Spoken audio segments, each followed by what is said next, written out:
everybody. So nice you could all be here. I've known the Rich family a long time. We're going to start with a little bit of Eshet Chaim, a woman of valor, and then Psalm 23.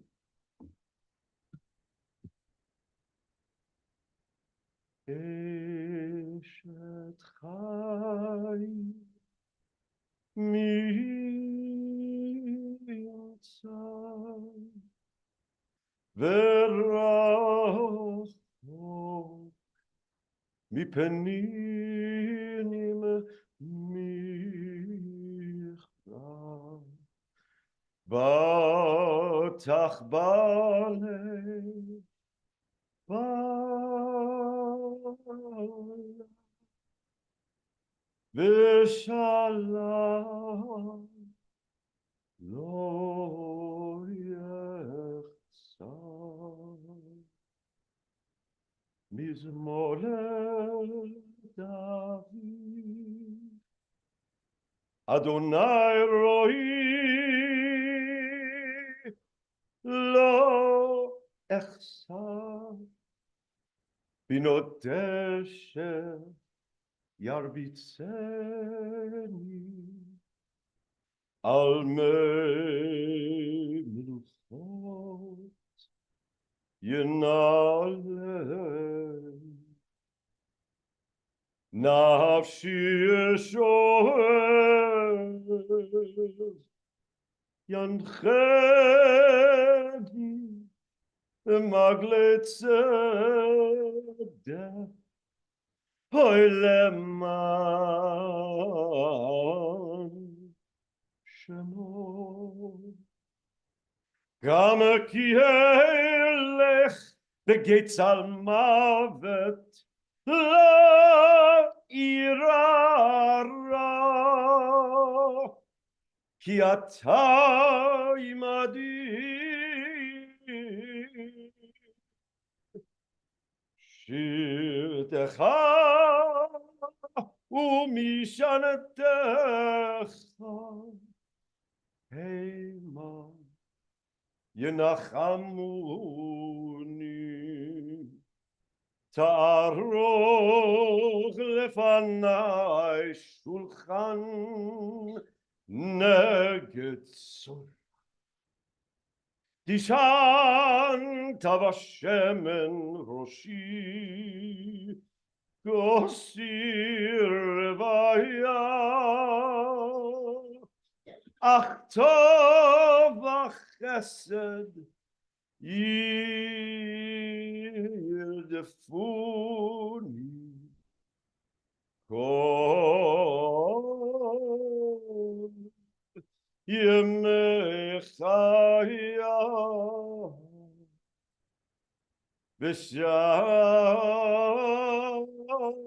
ושבתי בבית אדוני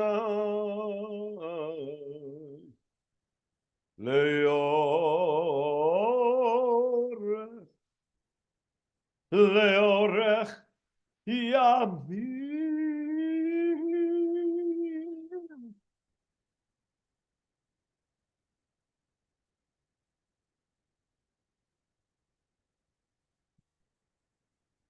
God is my shepherd, I shall not want.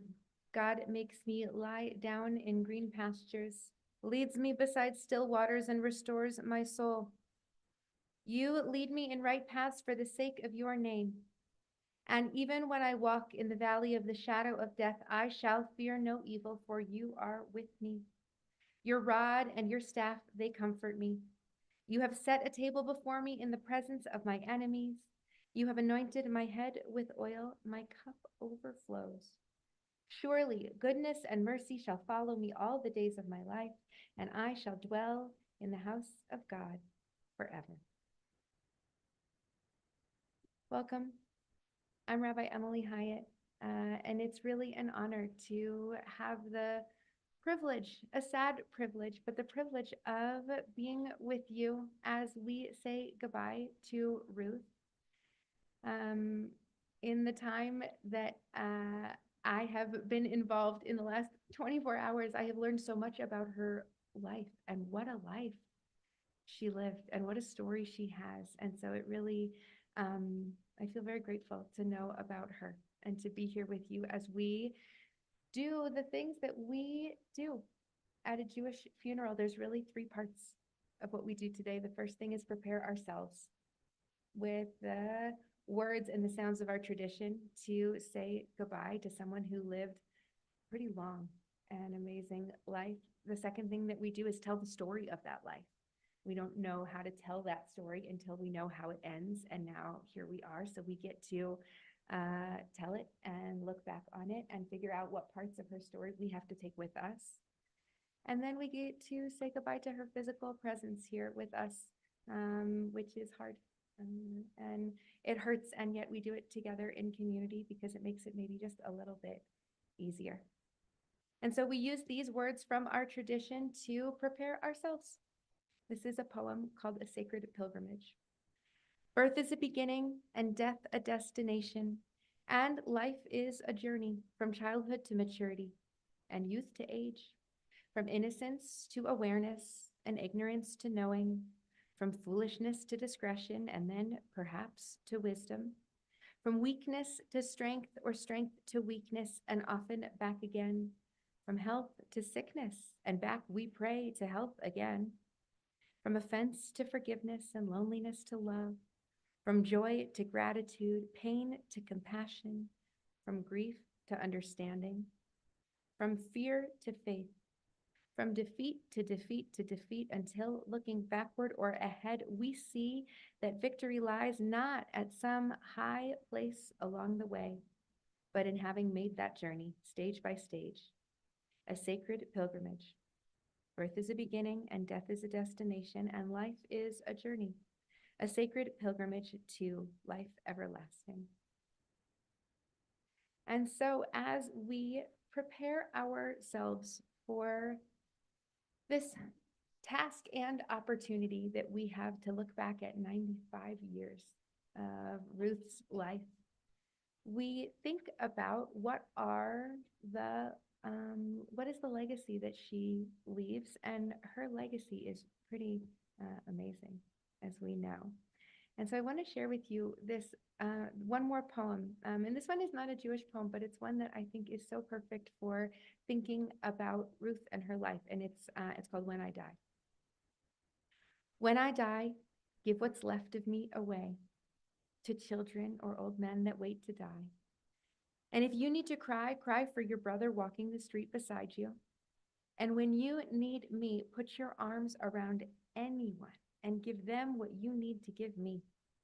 I want to leave you something better than words or sounds. So look for me in the people I've known or loved. And if you cannot give me away, at least let me live in your eyes and not in your mind. You can love me best by letting hands touch hands and by letting go of children that need to be free. Remember, love doesn't die, people do. So when all that's left of me is love, give me away. And as I learned about Ruth and I read, which is amazing, all of these articles about her and her contribution to the world, which was very cool to be able to do, she was first and foremost a teacher. And we know that teachers, they give all of these pieces of themselves to their students in so many different ways. And so I think our job today is to think, what are the parts of Ruth and Ruth's story that we will not only keep, but in her honor that we will continue to teach and to give away. And so we have a number of people that are going to help us to tell the story of her life. I'm going to call up first Sheila and Ken together, or just separate? I'm going to call Ken. Okay, perfect. I'm going to call, Sheila is the boss. I'm going to call Ken.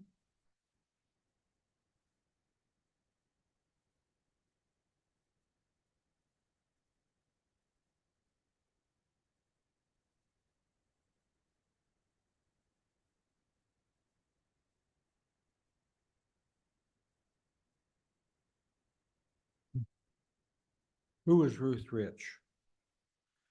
She was like you, a sister with the same genes, components, energy, drive, competitiveness, love, intelligence, and family-oriented, common sense young girl that came out of the greatest generation. She could get along with everyone, direct people, drive them, and successfully get any job done. In my day, they called her a super duper achiever. She went to North High, Greeley State Teachers College, which is now the University of Northern Colorado, DU for her master's degree, and UCLA for her doctor's degree. As a youngster, she was a hell of an athlete.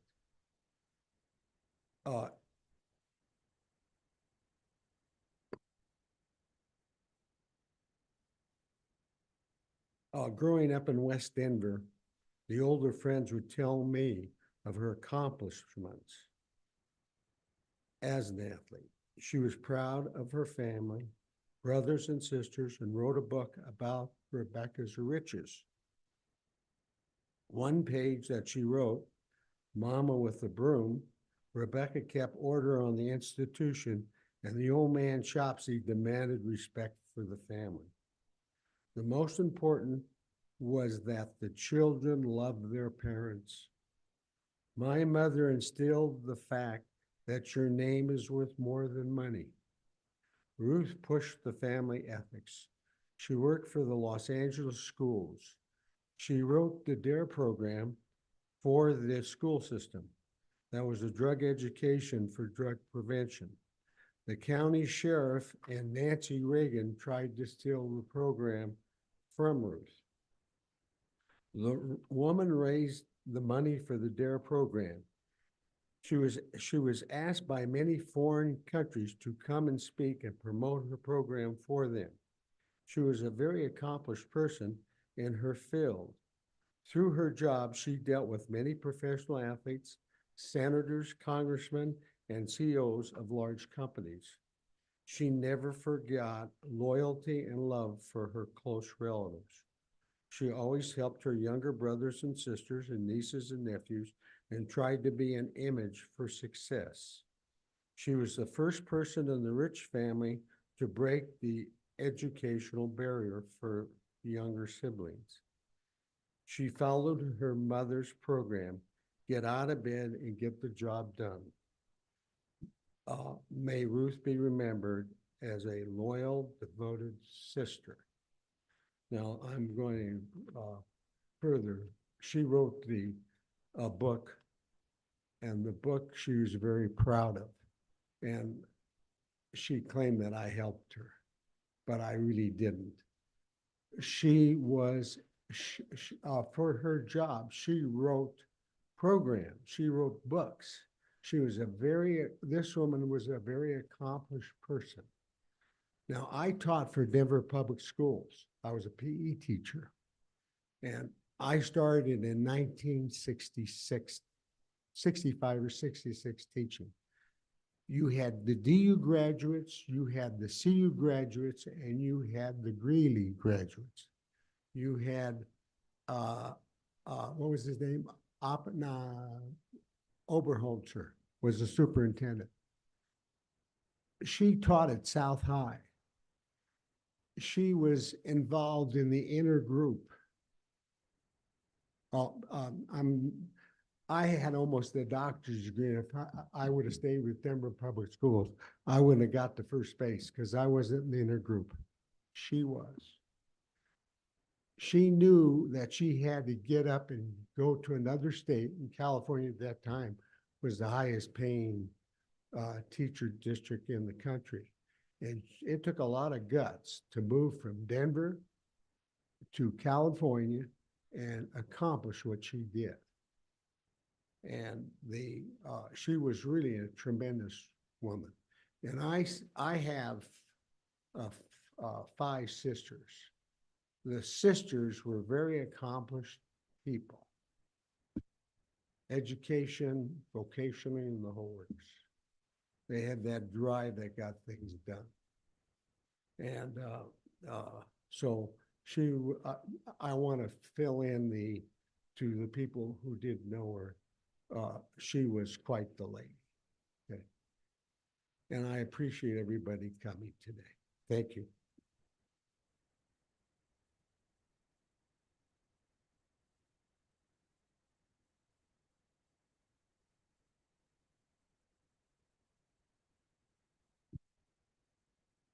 I want to thank everybody for coming too, on such short notice, Rabbi. She would have been touched to have a woman officiating. My aunt was very pro women being active in the community and advancing and growing and mentoring, and she would admire you very much. And Marty, you've been a member of the family since you came to Denver, starting with my brothers, if you were here a month. My dear friend Brian and Tim, Brian's son Brendan, Tyler Sapkin, who's the Cook family has always been there for me. And I thank you so much for coming on such short notice. I wrote some things down, but I don't think it matters. I think speaking from the heart matters. Aunt Ruth was a very dynamic person. We were all held to very high esteem to achieve what she achieved. Sheila probably had the toughest because when my grandfather passed suddenly, very young, Sheila suddenly had 9 brothers and sisters. And each one wanted to take a hand in telling her what to do and how to live and so forth. But Ruthie took Sheila and she helped her. She wanted her to go into education. Sheila in her own right became very successful, but Ruthie, with her tutelage, helped things along. She was the youngest child, not the youngest, I beg your pardon. She was the 4th, I'm sorry for that, of the first 5 children of 10 that my grandmother, Rebecca, and grandfather Shopsy had. She was the 2nd girl, 2 years younger than my mother. They were incorrigible. They got into lots of trouble together. Some of which was defending their baby sister, Shirley. And so, one story comes to mind. A next door neighbor girl was picking on Aunt Shirley, and Ruthie and Eileen decided that they were going to defend her. And whatever they did, the mother came to the house. Ruthie hid in the front closet, and there was a window in the front closet. And if you remember Kenny saying, "Grandma Rich with a broom," that was very true. And my mother was a smart one, being the oldest sister, and she hid in the bathroom. So Grandma found Ruthie, and Ruthie got justice. And my mother climbed out the bathroom window. So I remember hearing that story many times. Another story that I love to hear, and they would both laugh, when they were living on 13th and Tennyson, Sheridan Boulevard wasn't paved yet. So all the hills, if you remember down by where the Lakeshore Theater used to be, that was all fields. And so they would take their bikes and they would ride on the dirt hills and, have fun. And Ruthie had a bike that my Uncle Al had managed to put together for her, because remember, this was the Depression. The one thing the bike didn't have was brakes. And they were going down the hill, and Ruthie had no brakes. So a chain link fence was her stopping point. And from what Mother said, she didn't hit it once, but several times. But knowing my Aunt Ruth, she picked herself up and got right back on that bike, because that's who she was. as we were growing up, we really didn't get to see her that much. And it really wasn't until this past couple years that I became close to her. And Sheila, John, and I would travel out, Sheila, to check in on her, see how she was doing. Sheila took care of her medical, took care of everything, financial. But I got to spend time with her and learn more about her. And she was so intuitive. She wanted to live so bad. She enjoyed every day. Just can't tell you how much she loved life. And when it came to the decision she had to be on a feeding tube, Sheila discussed it with me, and we both had a dilemma. And this is what Ruthie wanted. I mean, life was that precious. She was willing to do the feeding tube, and she was on it for a year. She had a very difficult time with her hearing. She'd say she couldn't hear you. She heard you just fine. I said, Aunt Ruthie, you have selective hearing. I said, you hear what you wanted, just like your mother. She couldn't see. She had very bad glaucoma, but she'd tell you what she saw. And it was just amazing. I mean, she just gave you hope. I called her every day. And if I didn't call her, she'd say, you didn't call me. I mean, she lived for those phone calls.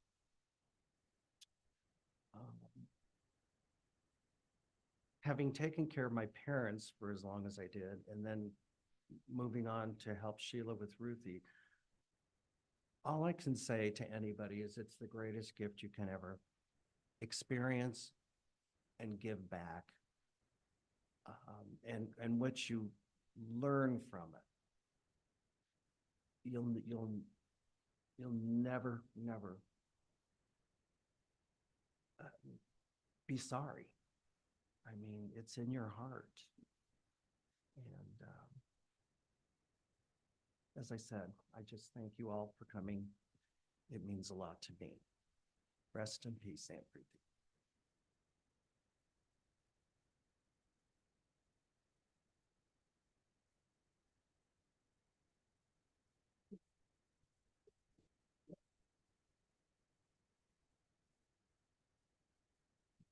The reason I wanted to speak last was because I'm the last. I wanted to do a little bit more personal as to what Ruth did for me. When my dad died, I was 8 years old, and my mother was in her 50s. And she still had a bunch of us at home, 4 of us, 5 of us before Ruth left. And she was pretty lost, and finances were tough for a while. And all my brothers and sisters were there, both emotionally and financially. And although I had 5 mothers, including my 4 sisters, Ruth was supportive of my mother and thereby supportive of me. I remember after my dad died, Ruth made sure that I went to JCC camp that summer. She thought it would be good for me psychologically, and it was. She got me my first 2-wheel bicycle. She helped me. Of course, I was always going out to see her, and Kay. And I remember when I first went out there after my dad died, I was staying with them, and I guess I was kind of a mouthy one. She wanted me to do something, and I told her she wasn't my mother. So I changed that tune pretty quick. But she not only provided those types of experiences when I was studying in Mexico, she came down and we toured together throughout Mexico. This was all just because she was interested in me. She also provided me with my first down payment for my first house. And she tried to do that for everybody that was open in the family. She was there for you if you made the effort to try and be close to her. And she was gone for a long time, California. But, you know, that was where her life and her career was. And the reason that John and I and Chuck were going out there all the time was she didn't want to move back to Denver, even when she was on an age. So I want to thank you all for being here. It means a great amount to my family and to me personally. And Ruth, rest in peace. We love you.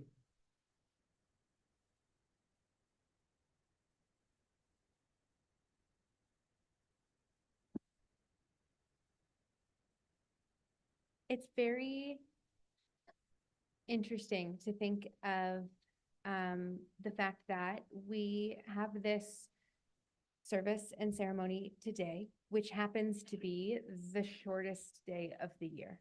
We have the least light on this day.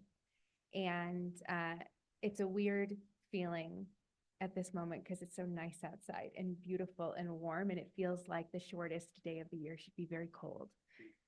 And it's not. And there's just a couple of pieces of that that I think help frame this moment. The first, we started with words of Psalm 23. And in that psalm, we talk about the valley of the shadow of death. And some of our sages say that that valley is somewhere that you go after you die. And some of our sages say that actually it's us, those who are grieving or in mourning, that are in that valley, and that we are the ones that are shadowed by grief and death and mourning. And we're the ones that are perhaps today a little bit lower than we normally are when we think of a valley. And what I think is so moving about that on this day, in this moment, with this particular woman, is that when we feel shadow, that's only possible when we also know how to feel light, right? Or see or use light. There are no shadows if there's darkness. And so today, being a short day, being a dark day, but also being this warm and beautiful day, I think is a reminder of how we perhaps approach the story of Ruth. And when I was hearing about her from Charles and from Sheila, what I heard, in addition to her incredible career, which you heard about, in addition to sort of her brilliance and her perseverance, because being a woman in 2023 is really different than being a woman when she was in LA really fighting for her job and for opportunities. And there were moments that I heard about where she really had to double down and fight for opportunities. What I really heard were two things. Number one was her real sense of giving and needing to give of herself. And I think that that was true with her whole world, with the students that she had, with her family and siblings, with her nieces and nephews and great nieces and great nephews, that sense of giving, whether it was grammatical advice, which I heard about, or whether it was a down payment on a house, or whether it was love or advice. I think that need to give of herself was very powerful in her. And we know that, right, that is something so fundamental to a person who works in the world of education and teaches students.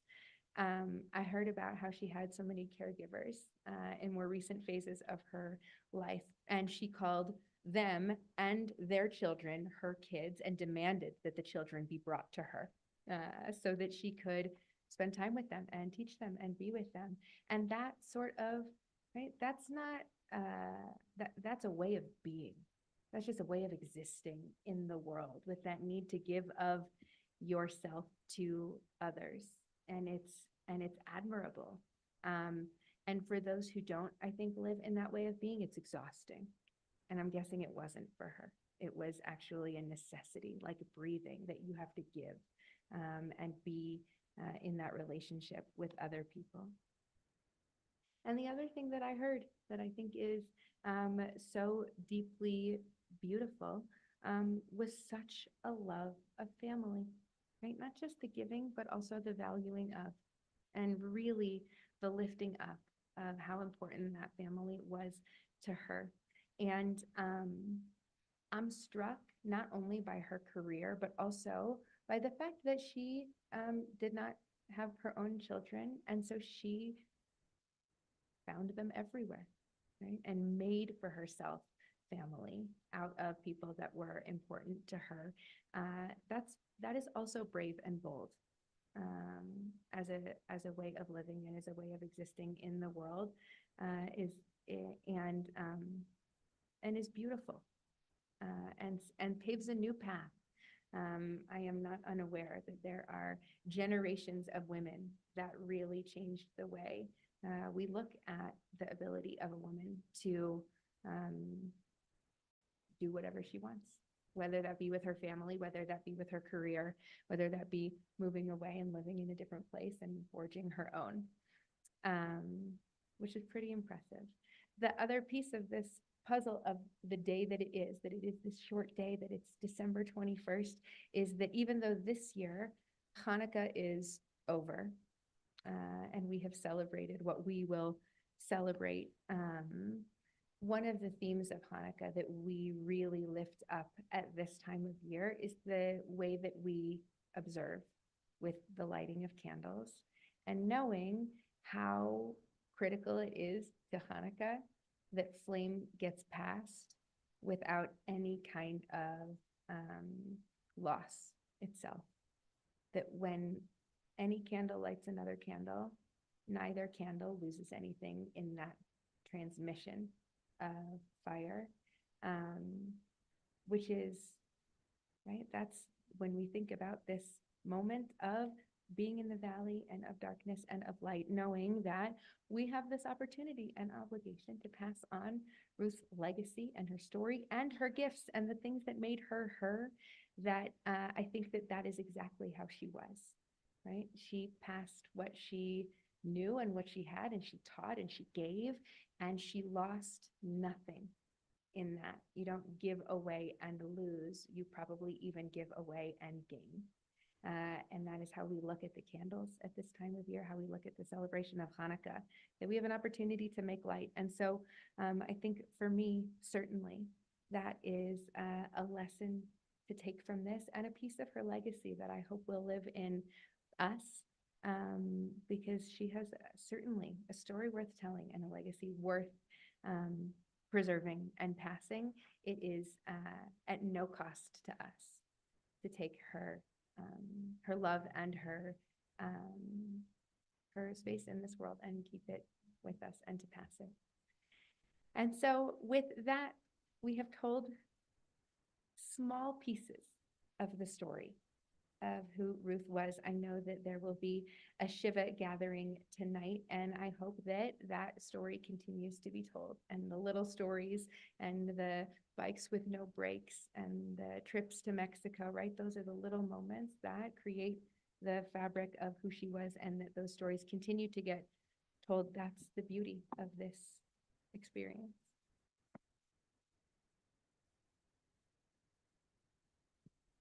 You know, this is the first time I've had the pleasure to work with Rabbi Emily. It's really been wonderful. Chuck, knowing your mom I can know a little bit about Ruth because also I didn't really get to know her. And I'm the oldest of five, so the oldest, fourth of 10. It's really incredible. And I'm so happy I got to learn more about her today. I'm going to ask you to rise. We pray that Rachel was her Hebrew name, and my Nana was Ruthie, my grandmother, and her Hebrew name was Rivka. I think that was common in those days to have a different English and Hebrew name. So you'll hear her Hebrew name. I love the name Shapsi. It's great.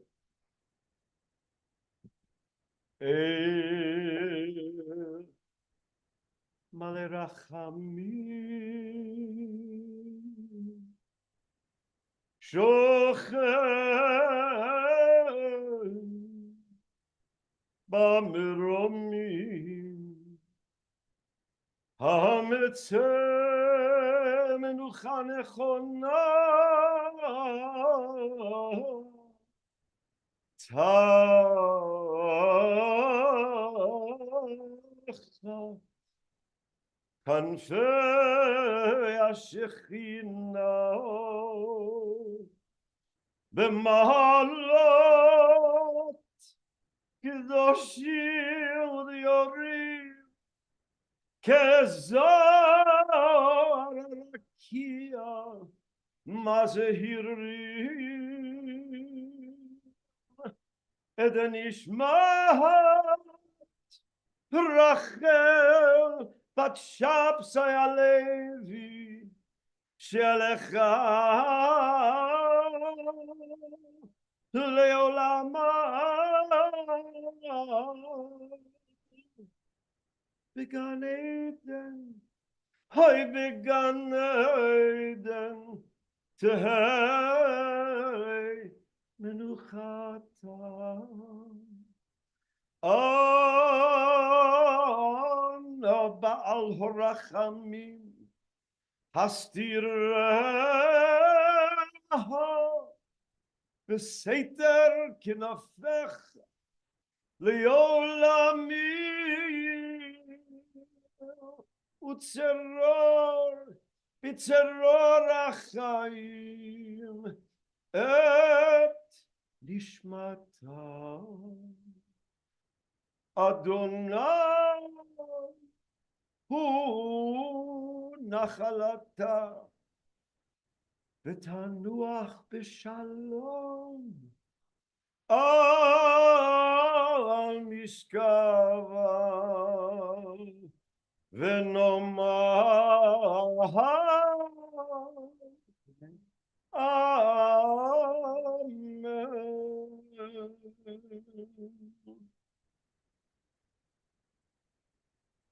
God of abundant mercy, God most high, may the soul of our loved one who has gone into eternity find the gift of perfect peace in your embrace, together with the holy and pure whose light shines like the radiance of heaven. Compassionate God, hold her close to you forever so that her soul may be bound up in the bond of life forever. May she find a home with you, and may she rest in peace. And together we say, Amen.